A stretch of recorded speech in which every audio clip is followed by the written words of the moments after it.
Pour le 11e Forum des Afriques, organisé par l'Éco-Austral en partenariat avec le groupe Axis, les participants ont abordé le sujet du marché de la pension. La réforme annoncée lors du précédent budget gouvernemental soulève beaucoup d'interrogations. Ben Ariane, expert dans ce secteur, avance les raisons de son pessimisme. S'il n'y avait pas de système à capitalisation, on pourrait commencer par un système à répartition comme la CSG. Malheureusement, je pense que c'est le mauvais moment pour introduire la CSG à Maurice, parce que pour faire de la place pour la CSG, en fait, il faut d'un côté arrêter le système à capitalisation de la NPF, du GNPF, et aussi ça va décourager les fonds de pension privés à Maurice, et donc on va augmenter une dépendance sur l'État, qui, de manière générale, est à contresens par rapport à d'autres pays. Au niveau du continent, vu la croissance qu'ont connue presque tous les pays, plusieurs incitations fiscales ont été mises en place pour promouvoir les fonds de pension privés. On voit que dans les pays en Afrique comme le Kenya et le Botswana, la cotisation des employés et des employeurs dans le fonds de pension sont déductibles de la taxe. Jusqu'à un certain palier, souvent 15 à 20%. Ça encourage souvent les employés à ce moment-là à cotiser plus dans le fonds de pension. Et arrivé à l'âge de la retraite aussi, quand ils touchent la pension, souvent ils ont des avantages fiscaux dessus aussi. Par contre, à Maurice, la contribution de l'employeur peut être défiscalisée, mais pas celui de l'employé. Donc, il paye déjà la taxe dessus, et arrivé à l'âge de la retraite, il touche sa pension et il repaye la taxe dessus encore. Donc, c'est comme un double taxation.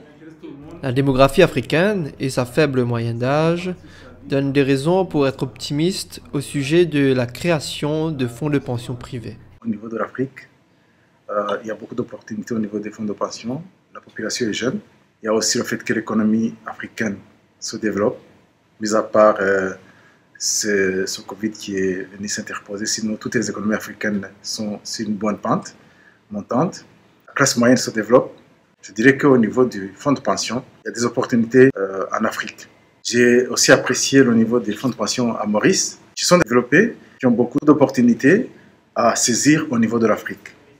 Pour Constantin de Grivel du groupe Axis, Maurice a sa carte à jouer sur le continent en y apportant son expertise à forte valeur ajoutée.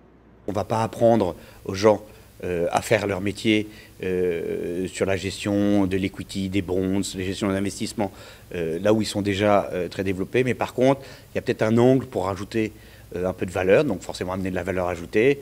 Par exemple, il y a une grande impétence sur la gestion des risques, donc on pourrait les aider à diversifier mieux leur portefeuille en ayant une gestion des risques codifiée. Ça, je crois que c'est important. Il faut rester humble, ça, je crois que c'est le plus important. Et vraiment rentrer en partenariat avec des pays africains qu'on aurait définis, sur lesquels on aurait fait un travail en amont, et rentrer en partenariat avec des gens qui connaissent leur métier là-bas, et nous, leur apporter notre savoir-faire et pouvoir amener un peu de valeur ajoutée. Et de même, à l'inverse, je pense que à force de créer des partenariats, et ça on le voit chez Axis, on apprend nous aussi beaucoup de choses et on s'adapte à faire des investissements responsables, impactful, ou des choses comme ça à Maurice, qui n'est pas forcément la norme. À Maurice, on privilégie plus la performance.